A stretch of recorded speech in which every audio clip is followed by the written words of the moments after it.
Voilà, le nom m'échappe.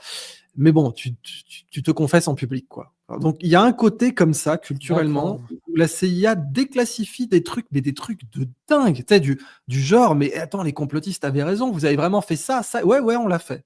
Mais on le fera plus. Promis. Là, Rien on n'a l'a fait changé, mais on le pendant- fera plus. Voilà. C'est ça, bah oui, c'est vraiment ça. C'est-à-dire qu'ils rendent compte trace, la CIA qui quand même reconnaît, après déclassification, qu'elle a trafiqué de la drogue sur le sol américain. C'est gravissime, t'imagines? Je sais pas moi, la DGSE qui dit: «Ouais, on vend de la drogue à Marseille».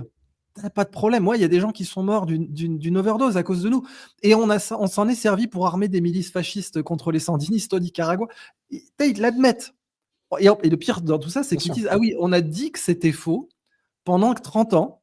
Tous les journalistes qui faisaient leur travail, qui disaient: «Vous faites ça», on les traitait de complotistes. Un mot d'ailleurs qui a été popularisé pendant la fameuse commission Warren pour l'assassinat de Kennedy, c'est un fait, hein, le mot complotiste explose en usage dans la philologie de ce mot, quoi, son utilisation. C'est après la commission Warren, c'est tous ceux qui remettent en question la commission Warren dont on sait qu'elle est fausse, il n'y a pas de problème. Enfin, s'il y a bien un truc dont on sait qu'il est faux, et les documents qui ont été déclassifiés aujourd'hui, enfin ces derniers mois par Tulsi Gabbard et compagnie démontrent bien que c'était faux.